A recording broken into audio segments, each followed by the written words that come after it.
तो देखिए आप सबको पता होगा कि भाई आपके एनसीईआरटी 2021 जो कि एससीटीओ की पोस्ट के लिए और ट्रैफिक कंट्रोलर की पोस्ट के लिए एग्जाम लिया गया था, उसका रिजल्ट डिक्लेयर हो चुका है और उसके अंदर में 646 कैंडिडेट्स ने वो एग्जाम जो है क्लियर किया है। अब जो नेक्स्ट स्टेज इसके अंदर में आती है, जैसा कि उसकी जो मेरिट लिस्ट आप लोगों ने देखी होगी, तो उसके अंदर में 646 कैंडिडेट को इन्होंने दिखाया है और ऊपर ही उन्होंने लिखा हुआ है कि भाई अब जो भी हमारे पास में कैंडिडेट्स ये आए हुए हैं, इनका पहला तो इनका डीवी होगा। देखो जो उन्होंने अपने जो रिजल्ट निकाला है उसके अंदर में सीक्वेंस जो बना के दी है, यानी कि डॉक्यूमेंट वेरिफिकेशन होगा, इसके बाद उन्होंने दिया हुआ है कि आपका होगा साइको टेस्ट यानी साइकोमेट्रिक टेस्ट होगा, और साथ ही साथ इन्होंने इसके बाद में दिया गया कि आपका मेडिकल होगा। तो ये 3 स्टेजेस आपकी अभी बची हुई है।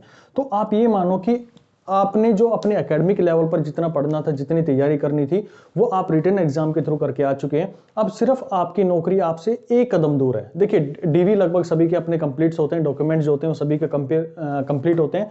मेडिकली अगर आप किसी भी एग्जाम की प्रिपेयर कर रहे हैं तो कहीं ना कहीं आप 99% जो स्टूडेंट्स हैं यहाँ पर, जो कैंडिडेट्स हैं, वो अपने आप में फिट होंगे। हो सकता है 1-2% के लिए यहाँ पर हो जाए, वो भी थोड़े बहुत आइज को लेकर यहाँ पर उनको थोड़ा सा डाउट रह सकता है, क्योंकि इसके अंदर में जो रेलवेज के स्टैंडर्ड यूज किए गए हैं कि भाई आपका आई का जो स्टैंडर्ड है वो 6/6 होना चाहिए। बाकी सभी जो चीजें हैं वो नेग्लेक्ट हो सकती है, लेकिन आइज का जो है उसके अंदर में आपकी 6/6 होनी चाहिए। तो आप जितने भी लोग इसके अंदर में हैं भाई, मेडिकल के लिए आप अपने आप को देख ले कि भाई आप A1 कैटेगरी के में आते हैं या नहीं आते। अब बात करूं दूसरा डॉक्यूमेंट वेरिफिकेशन के लिए जो आपके लोगों के डाउट्स थे, और साथ ही मैं बात करूं कि भाई हमारे पास में जो 646 कैंडिडेट इसके अंदर में अपीयर हुए थे, उसके अंदर में हमारे फोटोनिक्स ने कितने स्टूडेंट इसके अंदर में दिए। तो मेरे पास में जो एनरोल थे स्टूडेंट्स, वो लगभग मेरे पास में थे 55 स्टूडेंट्स मेरे पास में एनरोल थे, और उसके अंदर से आप ये मानो कि मेरे पास में जो अभी 41 स्टूडेंट्स जो हैं वो इसका रिटन एग्जाम जो है उन्होंने क्लियर किया है। 55 स्टूडेंट्स को हमने पढ़ाया है और उसके अंदर से 41 स्टूडेंट्स जो थे वो इस एग्जाम के लिए यानी कि साइको टेस्ट के लिए क्वालिफाई हुए हैं। ये हमारे जो कोर्स चला था उसके अंदर में। तो आप ये मान सकते हैं कि जो जिस तरह की चीजें यहाँ पर हमने पढ़ाई, क्योंकि हम भी पिछले 6-7 साल हो गए मेट्रो नेटवर्क से जुड़े हुए हैं, मेट्रो ऑर्गेनाइजेशन के साथ में जुड़े हुए थे, किस तरह की अप्रोच रहती है क्वेश्चन पूछने की, वो सारी वहां पर हमने यूज किया है और वहां पर स्टूडेंट्स ने उसका बेनिफिट भी उठाया है। तो अब यहाँ पर जो नेक्स्ट स्टेप हमारे पास में रहेगा वो यहाँ पर हम तैयारी करवाएंगे आप लोगों के लिए साइको टेस्ट की। देखिए साइको टेस्ट होता क्या है और क्यों ये सारी चीजें यहाँ पर करवाई जाती है और कंडक्ट करी जाती हैं। तो आप भी जितने भी लोग हैं भाई, पहले तो मैं आप लोगों को ये बता दूं कि डिस्क्रिप्शन बॉक्स के अंदर में जाएंगे, वहां पर मैंने एक लिंक दे रखा है, जाकर जो आप लोगों के लिए एक ग्रुप बना हुआ है उसको ज्वाइन कर लीजिए। वहां पर मैं सारी अपडेट दूंगा कि क्या हमारे पास में कोर्स का स्ट्रक्चर रहेगा, क्या इसकी हमारे पास में चार्जेस रहेंगे, और सारी चीजें वहां पर आप लोग को एक्सप्लेन कर दी जाएंगी, मैसेज के थ्रू आप लोगों को कन्वे कर दिया जाएगा। ठीक है, अब मैं बात करता हूँ साइको टेस्ट को लेके। तो साइको टेस्ट होता क्या है और किस तरह से इसके अंदर में हमारी क्वेश्चन की अप्रोच होती है और क्या क्या चीजें इसके अंदर में पूछी जाती है। उससे पहले मैं कुछ डाउट ले लेता हूँ आप लोगों के। कुछ लोगों ने मेरे पास में डाउट्स दिए थे कि भाई मेरे पास में ये जो प्रोविजनल सर्टिफिकेट है वो चलेगा या नहीं चलेगा। बिल्कुल भाई, आपका सर्टिफिकेट जो है प्रोविजनल डिग्री का वो चल जाएगा। दूसरा मेडिकल का मैंने बताया दिया कि 6/6 आपका आई का स्टैंडर्ड होना चाहिए, यानी कि A1 कैटेगरी के अंदर में आपका मेडिकल स्टैंडर्ड होना चाहिए। दूसरा देखेंगे CBT जो है वो मेरे पास में साइको टेस्ट और CBT होगा या ऑफलाइन होगा। देखिए अभी तक जो देखा गया है ऑफलाइन टेस्ट को ही प्रीफर करता है, और ये कौन एग्जाम कंडक्ट करवाता है उसके बारे में बात करूंगा मैं। फिर हाँ, एक चीज और मैं बताऊं आप लोगों को, जो भी रिजर्व कैटेगरी के अंदर में है, रिजर्व कैटेगरी यानी कि आपका जैसे OBC हो गया, तो OBC वालों के लिए एक इन्फॉर्मेशन है कि भाई ये अपने एक OBC का सर्टिफिकेट बनवाएं जो कि सेंट्रल लेवल पर हो। देखिए दो होते हैं, एक आपके स्टेट लेवल पर होता है और एक आपके सेंट्रल लेवल पर होता है। तो उसके अंदर में क्लियरली मेंशन होता है कि सेंट्रल लेवल की जो लिस्ट के अंदर में आपकी कैटेगरी आ रही है और आप अगर OBC के अंदर में लाई कर रहे हैं तो वहां पर वो फॉर्म आप लोग को बना के रखना है, यानी कि विद इन 1 ईयर का वो फॉर्म होना चाहिए, वो आपके पास में सर्टिफिकेट होना चाहिए। फिर कुछ लोगों ने पूछा था कि भाई साइको टेस्ट का क्या वेटेज होगा। देखिए साइको टेस्ट का जो वेटेज होता है, ये अभी तक जो जितना भी हमने इसका एनालिसिस किया, पिछले जितने भी एग्जाम्स हुए थे, चाहे हमारे पास में नोएडा मेट्रो हो या फिर दिल्ली मेट्रो हो या जो भी हमारे पास में मेट्रो नेटवर्क्स हुए हैं, सभी के अंदर में इसका वेटेज जो है क्वालिफाइंग था। अभी ये क्या स्टैंडर्ड रखते हैं उसके बारे में जैसे कोई अपडेट आएगी मैं आप लोगों को उसके बारे में इन्फॉर्म कर दूंगा। ठीक है, अच्छा अब बात करूं मैं जो साइको टेस्ट को लेकर बात कर रहा था कि साइको टेस्ट होता क्या है और कौन इसको कंडक्ट करता है। देखिए साइको टेस्ट जो होता है वो RDSO, एक इंडियन गवर्नमेंट की ऑर्गेनाइजेशन है RDSO, ये इस एग्जाम को कंडक्ट करवाती है। और ये किस किस के लिए कंडक्ट करवाती है RDSO? ये बेसिकली रेलवेज के लिए अपने एग्जाम्स को कंडक्ट करवाती है। और रेलवेज में हमारे पास में कौन सी आ जाती है, रेलवे के अंदर में आप देखोगे कि जो हमारे पास में रेलवेज के अंदर में जब आप इसके अंदर में जाते हो तो जो भी हमारे पास में मेट्रो हो गई है, यानी कि इसके अंदर में रेलवे हो गई है और दूसरा मेरे पास में मेट्रो हो गई है, तो इन दोनों के एग्जाम से कंडक्ट करवाती है। रेलवे के अंदर में आप देखोगे कि जो भी दो पोस्ट होती हैं, कौन कौन सी, एक होती है मेरे पास में ASM यानी कि असिस्टेंट स्टेशन मैनेजर होता है, और दूसरा स्टेशन मास्टर होता है, और दूसरा यहाँ पर आप देखते हैं ALP यानी असिस्टेंट लोको पायलट होते हैं। इनके एग्जाम्स को कंडक्ट करवाती है। और मेट्रो नेटवर्क्स के अंदर में आप जितने भी मेट्रोज हैं, चाहे आप दिल्ली मेट्रो के अंदर में चले जाएं, तो SCTO की पोस्ट के लिए ये कंडक्ट करवाती है। साथ ही साथ CRA जो पोस्ट होती है, 2 पोस्ट के लिए अपने एग्जाम्स को कंडक्ट करवाती है। देखिए इसके अंदर में जितने भी मेट्रोज हो, जैसे लखनऊ मेट्रो हो गई है, दिल्ली मेट्रो हो गई है, नोएडा मेट्रो हो गई है, पटना मेट्रो हो गई है, तो सभी को ये अपना साइको टेस्ट जो है वो क्लियर कर कर आना होता है। अब ये साइको टेस्ट में होता क्या है और किस तरह के क्वेश्चंस इसके अंदर पूछे जाते हैं, वो सारी चीजें मैं कोर्स के अंदर में कवर करूंगा, लेकिन आप लोगों को थोड़ा सा एक ओवरव्यू दे देता हूं यहाँ पर कि किस तरह के क्वेश्चंस आपको मिलेंगे और क्या क्या इसके अंदर में टॉपिक्स होते हैं। बेसिकली जब भी आप अपने साइको टेस्ट की तैयारी करते हैं तो उसके अंदर में 5 तरह के क्वेश्चंस पूछे जाते हैं, यानी कि 5 लेवल होते हैं। बेसिकली अगर हम बात करें उनकी, तो 5 लेवल के अंदर में क्या क्या होता है। पहला आप देखेंगे कि एक होता है, पहला उसके अंदर में होता है मेमोरी टेस्ट। क्या होता है भाई? मेमोरी टेस्ट होता है। तो मेमोरी टेस्ट को भी इसके अंदर में क्या क्या टॉपिक्स हो सकते हैं, इसके अंदर में कुल मिला के हम देखें तो 5 तरह के टॉपिक्स होते हैं, जिनके अंदर में आपके एग्जाम में कोई भी एक टॉपिक उसके अंदर से पूछा जाता है। तो मेमोरी टेस्ट के अंदर में पहला जो आता है, जिसको आप जानते हैं फिगर डिजिट टाइप क्वेश्चन, यानी कि ये मेरे पास में पहला टेस्ट हो सकता है, यानी कि आपके एग्जाम के अंदर में ये भी पूछा जा सकता है। दूसरा आप देखेंगे कि फिगर टू फिगर, यानी कि फिगर को फिगर के साथ में कंपेयर करवा के इस तरह के क्वेश्चन पूछ सकता है। तीसरा मेरे पास में जो इसके क्वेश्चन पूछ सकता है वो पूछेगा आपको फिगर फाइंडिंग क्वेश्चन हो सकते हैं। फिगर फाइंडिंग यानी कि कोई भी एम्बेडेड फिगर होगी और उसके अंदर से आपको फिगर फाइंड करने के लिए बोल देगा। फोर्थ टाइप इसके अंदर में हम देखेंगे कि ये हमारे पास में होता है ट्रैक बेस्ड, यानी कि ट्रैक बेस्ड का आप बात करेंगे, अगर आप जैसे रेलवेज के अंदर में जाते हैं ALP के लिए या ASM के लिए, वहां पर प्रोबेबिलिटी ज्यादा होती है कि आपके टेस्ट जो पूछे जाएं वो ट्रैक टेस्ट के लेकर पूछे जा सकते हैं। पांचों इसके अंदर में जो हम बात करें तो पांचों मेरे पास में होता है हाउस बिल्डिंग, हाउस होता है या फिर मेरे पास में बिल्डिंग, इस तरह के क्वेश्चंस उसके अंदर में पूछे जाते हैं। तो ये हमारे पास में मेमोरी टेस्ट होता है।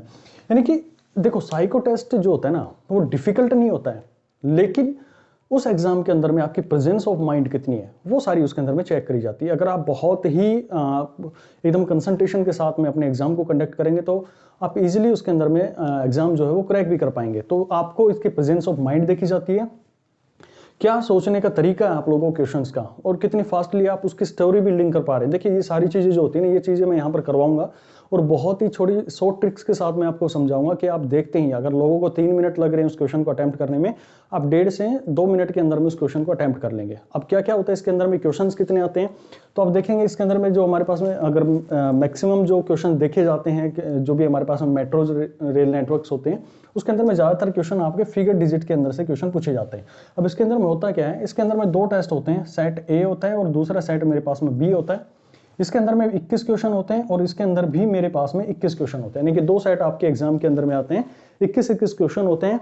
आपको इसमें किया क्या जाएगा, 3 मिनट आपको पढ़ने के लिए दिए जाते हैं और 3 मिनट उनको अपनी OMR सीट के अंदर में फिल करने के लिए दिए जाते हैं, यानी कि 3 मिनट आपको पढ़ने के लिए और 3 मिनट आपको उसको रीड करने के उसकी OMR के अंदर में भरने के लिए दिए जाते हैं।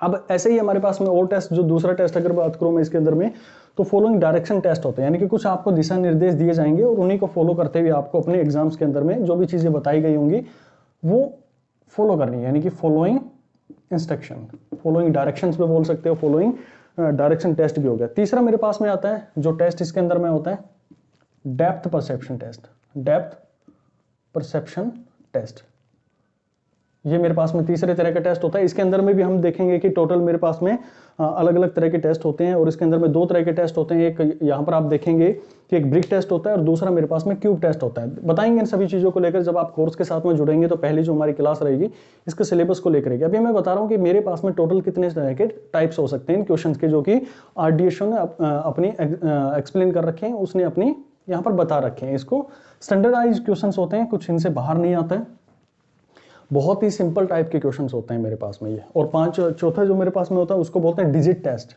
डिजिट टेस्ट, ये मेरे पास में डिजिट टेस्ट हो गया। और पांचों जो है यहाँ पर आप लोग इसके अंदर में देखेंगे कि डिजिट टेस्ट के बाद में यहाँ पर आता है आपके पास में सिमिलरिटी टेस्ट। तो कुल मिलाकर मेरे पास में कितने टेस्ट हो गए भाई, 5 तरह के टेस्ट हो गए। और इन सब के अंदर में टाइप्स जो देखें, यानी कि टोटल नंबर ऑफ क्लासेज आप लोगों को देखूं मैं, तो यहाँ पर आपको इन सब के अंदर से 16 टाइप्स ऑफ टेस्ट पढ़ने पड़ते हैं। लेकिन आपके एग्जाम में कितने पूछे जाते हैं, एग्जाम के अंदर में केवल और केवल इन 16 में से 5 आपको अटेम्प्ट करने पड़ते हैं, यानी कि 5 यहाँ पर हैं, इनके अंदर से कोई भी एक क्वेश्चन आप लोगों से पूछ लिया जाएगा। यहाँ पर मेरे पास में फॉलोइंग डायरेक्शन सेट के अंदर में भी बहुत सारे टेस्ट होंगे, उनमें से कोई भी एक पूछ लिया जाएगा, लेकिन पढ़ना तो आपको सब पड़ेगा ना। देखिए, हम ये नहीं रिस्क नहीं ले सकते कि भाई मैं केवल आप लोगों को मेट्रो के बेसिस के ऊपर में तैयारी करवाऊं, क्योंकि एग्जाम आप लोगों ने देखा था कि एनसीईआरटी का जो एग्जाम हुआ था उसके अंदर में बहुत सारी चीजें चेंज होकर आई थी अब की बार, जो कि पिछले एग्जाम्स के कंपैरिजन थोड़ा सा डिफिकल्ट लेवल उन्होंने दिया था। तो हम यहाँ पर आप लोगों के साथ हम रिस्क नहीं ले सकते, क्योंकि आप अपनी मंजिल से केवल और केवल एक कदम दूरी पर हैं। अगर ये टेस्ट आप लोग क्लियर नहीं कर पाए तो समझ लो कि आप इस दौड़ से बाहर हो गए हो। तो आपके लिए ये एग्जाम क्रैक करना हर हाल में ज़रूरी है, और ये हर हाल में तभी आप इसको क्रैक कर पाएंगे जब आप एक बेटर नॉलेज के साथ में, बेटर ट्रिक्स के साथ में किस तरह से अपने टाइम को सेव करना है इन क्वेश्चंस को अटेम्प्ट करने के लिए, वो सारी चीज़ें आप अच्छे से समझ पाएंगे। और वो सारी चीज़ें यहाँ पर आप लोगों को प्रोवाइड करी जाएंगी, पूरे पैकेज के रूप में आपको प्रोवाइड करी जाएंगी। और वो सारी चीज़ें आप जानने के लिए भाई हमारे पास में जो नीचे आप लोगों को डिस्क्रिप्शन बॉक्स में कॉन्टैक्ट नंबर भी दे रखा है, व्हाट्सअप नंबर भी दे रखा है, और हमारे पास में चैट है या व्हाट्सअप चैट है, उसके लिए भी आपको एक ग्रुप वहाँ पर दिया गया है, आप जाकर उसको ज्वाइन भी कर सकते हैं। सारी डिटेल्स वहाँ पर आप लोग को मिल जाएंगे, कितना चार्ज होगा और कब से ये क्लासेज आपकी स्टार्ट हो रही हैं। बहुत जल्द हम इस क्लासेज को स्टार्ट करेंगे। तो जितने भी आप लोग अपने साइको टेस्ट की तैयारी कर रहे हैं, क्योंकि हम मेट्रो रेल नेटवर्क से जुड़े हुए हैं, तो किस तरह के क्वेश्चन पूछे जा सकते हैं आपके एग्जाम के अंदर में, वो सारी चीज़ें यहाँ पर हम आपको एक्सप्लेन करने की कोशिश करेंगे। ठीक है जी। तो ये सारी चीज़ें आप लोग देखेंगे कि टोटल हमारे पास में 16 टेस्ट है, और आपके एग्जाम के अंदर में 5 तरह के टेस्ट वहाँ से पूछे जा सकते हैं। ठीक है।